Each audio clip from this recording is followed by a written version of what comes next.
24 Debates. ¿Qué tal? ¿Cómo les va? Muy buenas tardes, bienvenidos a 24 Debates, esta serie de programas donde hemos conversado diversos aspectos para abordar el proceso constitucional que está a puertas de vivir nuestro país con la elección del próximo 7 de mayo, donde todos los chilenos vamos a elegir a nuestros representantes. Hoy vamos a conversar sobre el derecho a la vivienda en la nueva propuesta constitucional, cómo se aproxima, cómo superar este déficit tremendo que tiene nuestro país. Y para eso nos acompañan dos de los candidatos que van a estar en la papeleta de quienes votan en la región metropolitana. En primer lugar, saludamos a Paz Suárez, candidata a consejera del Pacto Todo por Chile, militante del PPD. Bienvenida, Paz. Muchas gracias. Y también a Bruno Baranda, del Pacto Chile Seguro, militante de Renovación Nacional. ¿Cómo está, Bruno? Muchas gracias, Davor, por la oportunidad. Un gusto grande, Paz, también de compartir en este debate. Bueno, cada uno de nuestros invitados, para los que ven todos los días el programa, tiene una tablet con un tiempo que se va a ir descontando para, de alguna manera, equiparar y equilibrar las palabras y no que uno finalmente hable más que el otro, para que esto sea bastante equitativo. Así que comencemos de inmediato a hablar de la vivienda, un problemazo. Hemos visto que el ministro Carlos Montes está tratando de enfrentarlo de la mejor manera porque el déficit ya llega a las 650.000 viviendas en nuestro país. Y vamos a comenzar con la primera pregunta, para Paz. ¿Por qué a su juicio han fracasado todos los gobiernos en tratar de hacerle frente a este problema? Porque no ha podido el presidente Boric, no pudo el presidente Piñera, la presidenta Bachelet, y de ahí para atrás siempre quedamos al debe. Bueno, han faltado establecer bancos de terrenos. Yo creo que eso es una de las cosas primordiales. Está todo privatizado y ha sido un problema para el Estado también comprarle al privado. O sea, un problema de suelo, dice usted. Un problema de suelo, de dónde construir viviendas sociales. Ya. Entonces se tiende a marginar ciertas comunas con viviendas sociales y así hemos ido generando verdaderos guetos. Ya. ¿Y usted, Bruno, cómo lo ve? Es una mezcla, ¿no? Hay algo de eso, obviamente, que los precios influyen y afectan, pero creo que hay un tema central. Y para ser justo con la historia, hubo periodos en los últimos, yo creo que hace unos 20 años, 15 años, en que casi solucionamos el tema de la vivienda social y prácticamente no hubo campamento. De hecho, hoy día hay 144.000 familias que están viviendo en campamento, lo que significa un incremento respecto del año 2021 de un 39%. Entonces, creo yo que los gobiernos lo han enfrentado de alguna forma.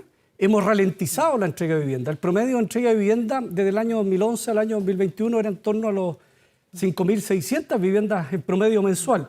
Este año, el 22, quiero decir, se han entregado en torno a las 3.600 viviendas mensuales. Entonces, hay algo de gestión y de política pública. Hay un problema de déficit de suelo, pero en tercer lugar hay un incremento extraordinario de muchas familias.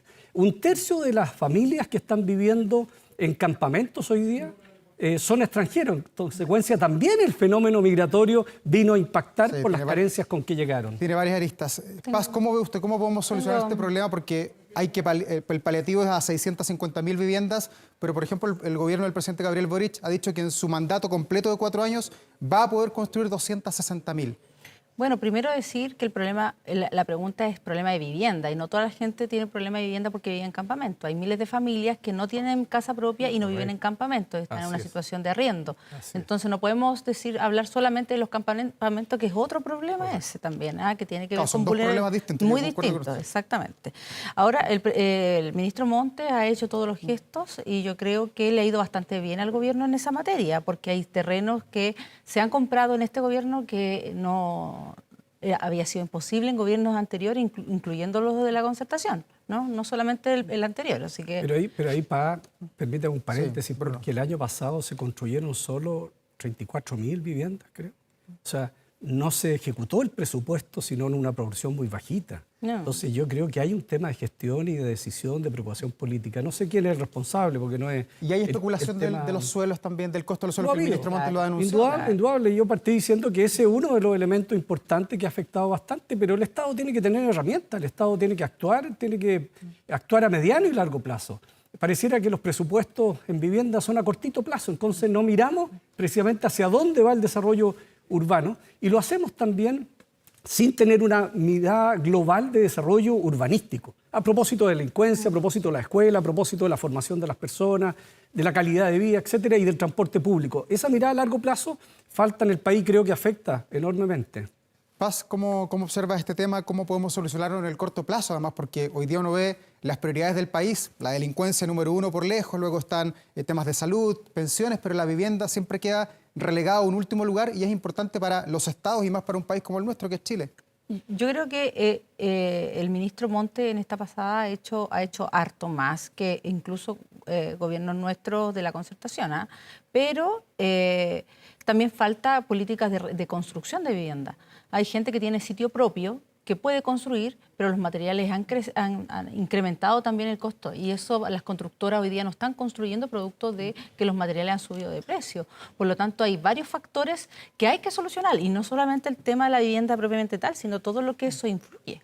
Oiga, Paz, ¿y constitucionalmente se puede asegurar una vivienda buena para todo el país? Porque hemos visto en estos días la propuesta de nueva constitución que está redactándose ahí en el ex Congreso de manera silenciosa. En el capítulo 2, artículo 21, dice: el derecho a la vivienda adecuada. El Estado promoverá a través de instituciones públicas y privadas acciones tendientes a la satisfacción progresiva de este derecho con preferencia de acceso a la vivienda propia. Dice propia. Este texto que fue rechazado el 4 de septiembre pasado hablaba de la vivienda digna. ¿Qué implicancia tiene entre propia y digna? ¿Cómo lo ve usted? Lo que pasa es que la gente quedó muy asustada con esto de que le iban a quitar la propiedad, el derecho a propiedad. Y la vivienda propia también deja de ser propia cuando tú empiezas a pagar contribuciones. Cuando tú vives muchos años en una casa, la terminaste de pagar y de repente te instalan un metro al lado, el metro llega después que tu casa y empiezas a pagar contribución y la casa automáticamente puede pasar a ser del Estado. Entonces yo creo que va en esa línea lo del contexto, el texto constitucional que se está escribiendo. Ya. ¿A usted, Bruno, le gusta cómo está quedando redactado esto que habla de la vivienda propia de conformidad a la ley? Yo creo que hay elementos que faltan, ¿eh? Y si realmente soy electo voy a trabajar para que la vivienda social sea en propiedad plena, sea heredable por la familia. Pero le agregaría también un deber de aporte. Todas las familias, aunque reciban subsidio y apoyo del Estado, debieran aportar un poquito de dinero. Y si son muy vulnerables y pobres, pues bien, que esa cuota mensual sea bajita, para que el sentimiento de haber adquirido, haber colaborado, ¿no es cierto?, en la compra de esa vivienda sea más fuerte y robusta. Es un elemento que en sociología y en el campo de los estudios de vulnerabilidad es tremendamente importante. Y el segundo elemento es la vivienda adecuada. Y establecer entonces el derecho a la vivienda significa la vivienda adecuada, pero la aplicación de ese derecho, el ejercicio de ese derecho, a mi juicio, debiera estar radicado también en una ley, que es la ley de presupuesto, en primer lugar, que va a proveer los recursos para estar dentro del marco razonable de presupuesto y que no sea ilimitado. Pero debería quedar, por ejemplo, Paz, consagrado acá que haya también mayor integridad territorial en las viviendas. Hemos visto que el MIMBU está tirando el carro de que haya mayor integración, por lo menos con el 5% de las viviendas que se están construyendo. ¿Debería eso quedar consagrado en la Constitución, por ejemplo? No creo, eso se puede regular perfectamente con una ley orgánica constitucional, no es necesario. Sí, yo comparto ahora, con Paz, sí. Ahora yo le quiero hacer una pregunta a él con respecto a ese poquito. Las viviendas sociales en Chile son sin dividendos. Entonces, cuando tú hablas de pagar, aunque sea un poquito, ¿tú las quieres dejar con un dividendo, las viviendas sociales? Sí, pues, hay un elemento para enfrentar, sobre todo aquellas situaciones de mayores y extrema vulnerabilidad, que prácticamente todos los estudiosos a nivel mundial sugieren, en el caso de las viviendas. Pedirle, solicitarlas, porque no son todas, un paréntesis. Hay unas que exigen ahorro y exigen entonces un aporte de la familia. Pero en aquellos casos en que no hay aporte de la familia, yo incorporaría el aporte de la familia, aunque sean 3.000 pesos mensuales, 2.000 pesos mensuales. Hay un gesto tremendamente importante de los especialistas proponen instalar a propósito de este tipo de subsidios por parte del Estado, aunque sea extremadamente bajito, Paz. Bruno, se está gastando todo su tiempo en el debate. Le quedan 5 minutos, a Paz le queda harto más, está un minuto arriba. Quiero volver con la pregunta que le planteaba. Con el 5% que el MIMBU dice, bueno, este es el piso para la integración territorial, ¿alcanza o deberíamos llegar a un poco más, un 15%, un 20%? Mira, esto como tiene que ser progresivo, nunca será suficiente. Siempre vamos a requerir que sea un poquito más, pero esto debe ser gradual. O sea, hay un 5% que se establece, que hoy día lo están estableciendo, pero en materia de vivienda está todo tan precario que este es el piso, tal cual se dice. Paz, y en los derechos sociales, ¿qué es lo que usted rescataría de la vieja propuesta, la que fue rechazada? Porque, bueno, hemos escuchado muchas personas y no todo es malo acá, depende del cristal con que se mire. Bueno, ¿qué rescataría usted de acá? Yo rescataría el derecho al agua, rescataría. En realidad la gente ese texto lo rechazó por un montón de otras cosas, pero no por los derechos sociales. Si te das cuenta, eso fue una lluvia de ideas que la gente le hizo bastante sentido. El problema es que se fue entrampando con otras cosas, ¿no? Pero el derecho al agua es algo que debería estar estipulado en la nueva Constitución, asegurar el agua como un derecho fundamental para las personas. Y yo establecería varias cosas de esa Constitución. La gente no rechazó los derechos sociales, rechazó otras cosas. O sea, que el texto se votaba por completo, no era votación Ese es el problema. Pero la gente en sí, yo estoy en campaña, estoy en la calle, la gente quiere salud, quiere educación, quiere vivienda, quiere un Estado social y democrático de derecho en su conjunto.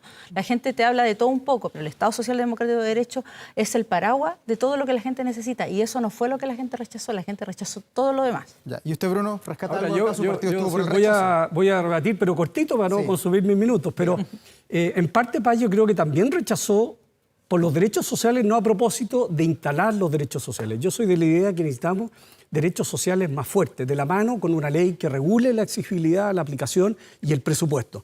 Pero en segundo lugar, la derivada de esos derechos sociales sí fue rechazada. A mi juicio, solucionar el problema de pensiones, meterle la mano a las pensiones para mejorarlos, porque realmente hay que establecer pensiones mejores y más dignas, no se debe hacer metiéndole la mano al bolsillo de los trabajadores. En consecuencia, la regulación de las pensiones, cuando se quiere disponer del ahorro y de los fondos de los propios trabajadores, cuando se quiere presentes y futuros, cuando se quiere establecer que no van a ser heredables, o lo que hablábamos recién de la vivienda no en propiedad. Pues bien, eso sí fue rechazado. Creo que fueron elementos muy, muy importantes por los cuales la ciudadanía, si bien quería el acceso a la vivienda, como lo regula en definitiva, sí fue rechazado a mi juicio. Paz, ¿qué dice usted? No, yo puedo estar en algunos puntos de acuerdo con él, sí, claramente en las formas donde se entrampó la buena idea, ¿no? Claro. Pero la gente no rechazó el derecho al agua. O sea, en Petorca la gente no rechazó, necesita el agua, y rechazó el texto por otros motivos y no porque no necesite el agua. Eso es lo que... Paz, y hablando de otros derechos sociales, ¿cómo podemos garantizar en esta propuesta que tenemos que votar el 7 de mayo? Ojalá que vaya mucha gente a votar, a pesar de que el voto es obligatorio. Usted ve que la encuesta dice que la gente de pronto no tiene mucho interés en este proceso. ¿Cómo podemos asegurar, por ejemplo, mejorar nuestras pensiones? ¿Se puede asegurar eso vía constitucional o no? Se debe establecer un Estado social democrático, de derechos, un Estado que sea el paraguas para todos, que sea un sistema mixto, que el Estado pueda darle al que menos tiene y al que más tiene. O sea, se puede establecer, absolutamente. Pero más allá de que quede un verbo escrito, ¿puede tener fuerza ese verbo finalmente? Claro, porque si ese es el marco, todo lo que se establezca en la Constitución actual, tú puedes generar leyes constitucionales que van a establecer, y se va a hacer otra discusión después cuando esto ya esté andando, pero si tú estableces, la Constitución debe ser lo más simple posible. Sí, como la de Estados Unidos, que es chiquitita. Debe ser decir lo justo y necesario, y después la discusión es a través de una ley constitucional, una ley orgánica que establezca todos los procedimientos que van hacia abajo. Ya. Bruno, usted fue ministro de Desarrollo Social en el gobierno del presidente Piñera. ¿Se pueden asegurar mejores pensiones en el nuevo texto que vamos a votar el 7 de mayo o no? Yo no quiero generar falsas expectativas y quiero ser responsable. Lo que podemos hacer no es asegurar mejores pensiones, sino asegurar un derecho que le permita a las personas acceder, o al revés, un deber del Estado de responder a mejores pensiones y pensiones más dignas. Y yo propongo que la Constitución sí establezca un derecho a pensiones dignas. En segundo lugar, que las pensiones progresivamente, ya regulado por una ley, y el presupuesto de la Nación vaya progresivamente para alcanzar el nivel del ingreso mínimo. Enseguida, que los fondos presentes y futuros, los ahorros de los trabajadores, sean propios de los trabajadores y heredables. Y, por último, que haya distintos administradores, proveedores del sistema, tanto público como privado, y las personas, los trabajadores, puedan escoger entonces en quién les va a administrar sus fondos, si van a ser una entidad o institución pública o una privada. Ya. Paz, y en el tema de la salud, en esta antigua propuesta de Constitución se migraba a una salud de carácter público, donde todos íbamos a estar en un sistema más o menos parecido. ¿Usted mantendría eso en esta nueva propuesta que eventualmente le va a tocar elaborar a contar del 7 de mayo? No, yo creo que debe haber un sistema público y privado. Como existe hoy día, o sea, usted quiere que se quede en la ISAPRE. Que se complementen, que se complementen de igual forma, pero creo que la gente tiene derecho a elegir dónde dónde quiere atenderse. O sea, eso para mí, el derecho que la gente elija es primordial. Ya, pero eso no atenta contra la igualdad, que es el argumento que se daba. Sí, pero el año el pasado. sistema público debe competir de la misma forma que el sistema privado. Sí, ese es el problema acá. La salud pública está demasiado abajo y el sistema privado está demasiado arriba. O sea, aquí tenemos, ante esta problemática, tenemos que nivelar la salud pública, y la salud pública tiene que ser tan buena que nadie quiera ir a un sistema de ISAPRE. A eso es lo que tenemos que llegar. Yo comparto con Paz, fíjate, Davor, porque Dígame. el 83% de nuestras familias, o personas más bien, están en FONASA y se atienden en el sector público. Consecuencia, tenemos un problema de insuficiencia y de falta de oportunidad, de falta de dignidad, etcétera, en la salud pública para atender esa mayoría de población. Aunque un porcentaje de ellos optan y se atienden, entiendo que son en torno a los 3, 4 millones de personas, han optado en el último tiempo, 6 millones de personas que debieran ir al sector público han optado por atenderse en el sector privado precisamente por la insuficiencia del sector público. Entonces hay que subir ese nivel drásticamente. Ya, pero usted es partidario, por ejemplo, que a futuro los municipios sigan a cargo de la atención primaria de salud. Sí, claro. ¿O hay que sacarlos de esa ruta? No. Y lo han hecho muy bien. Hay muchos municipios que lo hacen fantástico. Yo mismo he ido Pero al no consultorio Colina, no todos, voy para allá.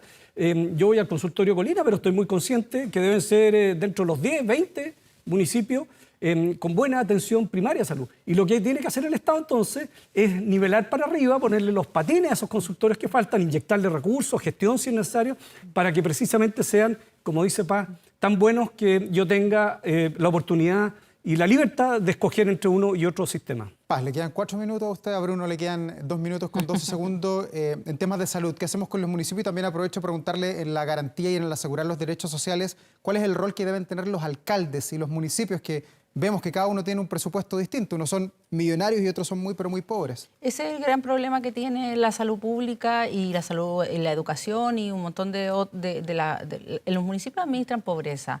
Y el problema es que las empresas no pagan sus impuestos, sus patentes, no las pagan en la municipio, las pagan en otras comunas. O sea, hay que establecer hoy día, tenemos que tener súper claro que ningún derecho social de los que aquí estamos conversando se va a poder cumplir si no se pagan los impuestos, si no se pagan las patentes, nada se va a poder hacer si esto no se regula. Y aquí hay un problema que es mucho mayor, que es cómo recaudamos los impuestos para poder nivelar la cancha a los municipios más pobres.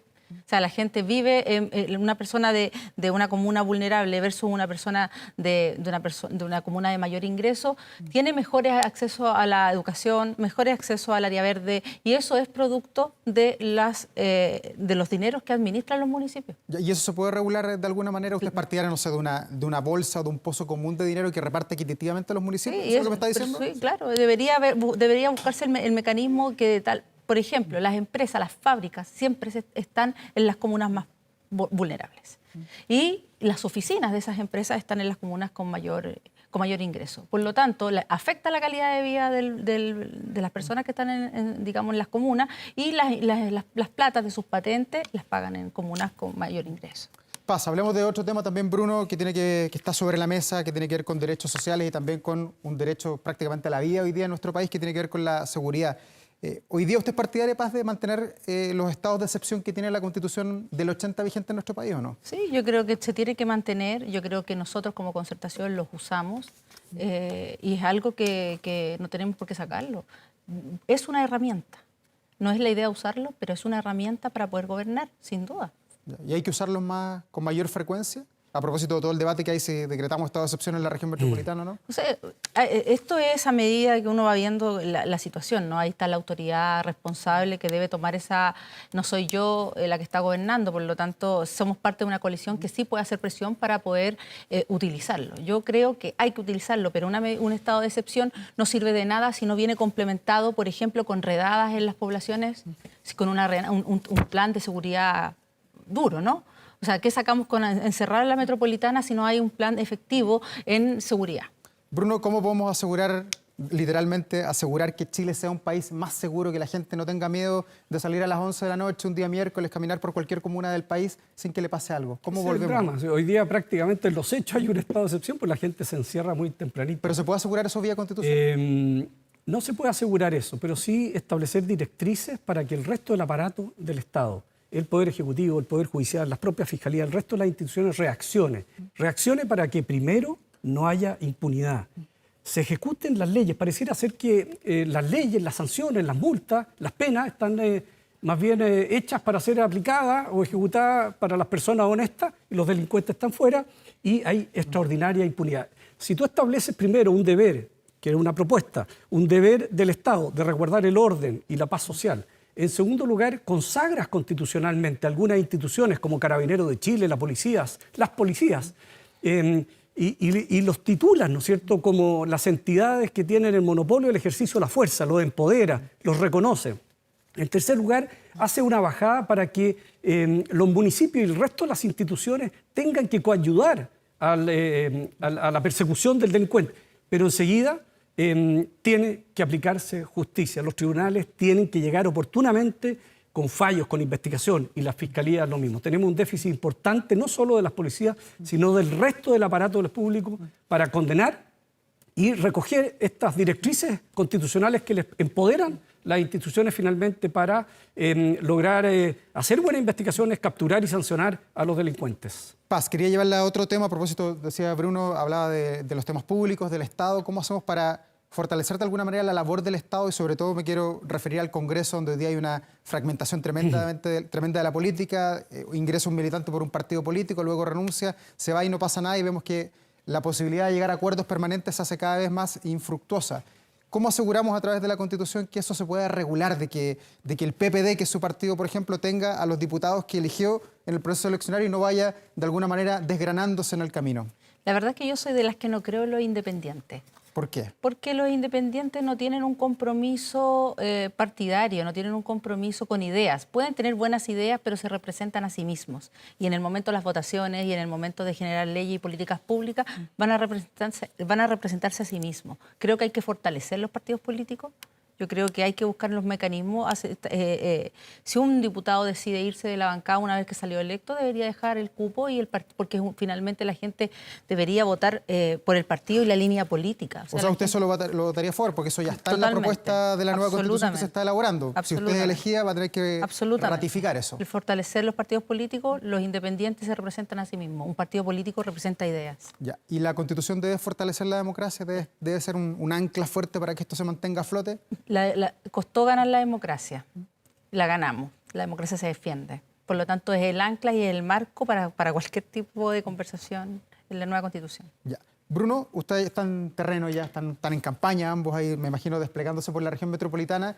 ¿Cómo ha visto el interés para este próximo 7 de mayo, para las elecciones? ¿Ve motivación en la gente? ¿Le interesa esto? Porque uno pregunta en la calle, ve las encuestas, ya ha decaído el interés por el proceso constituyente. Poco a poco yo creo que hay más compromiso, más conciencia, más conocimiento y más involucramiento. Parte de la tarea nuestra es hacer campaña, obviamente, y que darnos a conocer, pero enseguida invitarlo y convocar para que participen. Este tiene que ser un proceso muy participativo en interés de Chile entero. ¿Y usted, Paz, cómo ha visto el trabajo en la calle, en terreno? ¿Le reciben los volantes que usted entrega, por ejemplo? La verdad es que a mí me lo reciben, yo no tengo problema. Quien te lo recibe se lleva el volante, quien no lo quiere no se lo lleva. Pero la verdad, antes lo tomaban, lo rompían y lo botaban, entonces se lo recibían para votarlo. Hoy día veo una diferencia en eso. Sí, yo pero la gente no está conectada con el proceso. ¿Y cómo hacemos? De hecho, la gente no tiene idea que nosotros los convencionales... Pero, Paz, faltan 23 días para las elecciones. La gente, o sea, yo estoy en la calle, yo camino por las ferias, tengo que explicar persona a persona que nosotros no administramos presupuesto, porque una de las cosas que la gente no sabe es que nosotros no administramos presupuesto. Entonces creen que esto es prácticamente una elección de diputados donde queremos llegar al poder para tener el presupuesto. Y no es así. O sea, nosotros no vamos a administrar un presupuesto, para nada. Solamente vamos a aportar con nuestras ideas, con nuestras miradas políticas de país, ¿no? De co-construcción país. Yeah. Yo creo que la gente no se ha dado cuenta todavía que este es un proceso totalmente diferente incluso al proceso constituyente anterior. Ya, pero si usted llega al Consejo Constitucional como militante del PPD en este pacto que se llama Todo por Chile, ¿cuál va a ser su primera propuesta o por qué se la va a jugar? Porque algunos van por los derechos sociales, otros por los derechos del agua, la niñez. ¿Dónde está Paz Suárez hoy día? Mi corazón está en la seguridad pública, pero también en la seguridad nacional. Ya. Yo creo que hay un tema que no se habla y yo soy de un sector político que creo que la seguridad pública es un derecho humano. Por lo tanto, hay que trabajar en conjunto para fortalecer la institucionalidad de nuestras policías con el resguardo debido de los derechos humanos y creemos como centro izquierda que podemos hacer un trabajo bien potente en eso. Ya. Como Partido por la Democracia podemos dar garantías de un proceso democrático para adelante. Bruno, ¿y usted cuál va a ser su primera propuesta en caso de llegar? Hay muchas, pues, todas interesantes, pero yo las concentraría en 3 grupos. La primera es directrices para recuperar la seguridad y el orden público, la paz social, el cumplimiento de las leyes y el término de la impunidad. La segunda es recuperar el desarrollo y progreso económico. Sin empleo, sin trabajo, sin emprendimiento, sin platita en el bolsillo, la verdad es que la pobreza va a cambiar. Hemos subido las tasas de pobreza este último tiempo, este último año y medio. Y en tercer lugar, un conjunto de derechos sociales en equilibrio con la subsidiariedad. Es compatible totalmente un Estado social de derechos con la subsidiariedad de tal forma que haya desarrollo y valor, confianza en las personas y en sus familias. Don Bruno Baranda, abogado, militante de Renovación Nacional del Pacto Chile Seguro, muchas gracias por estar aquí. Paz Suárez, lo mismo. Mucha suerte a ambos para el próximo 7 de mayo y ojalá que muchos chilenos vayamos a votar más allá de la fuerza de la ley que nos obliga, uno se sienta motivado porque necesita contribuir también. Los medios de comunicación tienen una gran responsabilidad en convocar. Gracias, Paz. Gracias, Dago. Debates 24. Y de hecho, para fomentar la participación, les tengo una invitación a ambos porque un equipo de 24horas.cl contactó a los candidatos a consejeros constitucionales y les realizó 9 preguntas, las mismas 9 preguntas para que dieran a conocer sus ideas y propuestas de cara a las elecciones del próximo 7 de mayo, donde se van a elegir a los 50 miembros del Consejo Constitucional. Usted los puede conocer, leer lo que piensa cada uno de ellos y así votar informado. Paz y Bruno los contactaron. Muy agradecido. Muchas gracias. Así es, pues cumplimos con entregar. Está todo Un listo. gusto muy grande, Paz. Fake news ustedes. No, por ningún motivo. No. Un gusto grande, Paz, y muchas gracias a Davor y a todo el Gracias equipo al también que equipo hace de posible. TVN. Gracias Bruno, gracias Paz, que estén muy bien. Gracias a ustedes. Y a ustedes, gracias por estar ahí. Nos reencontramos el lunes con más Debates 24 acá en Canal 24 Horas. Que estén muy bien.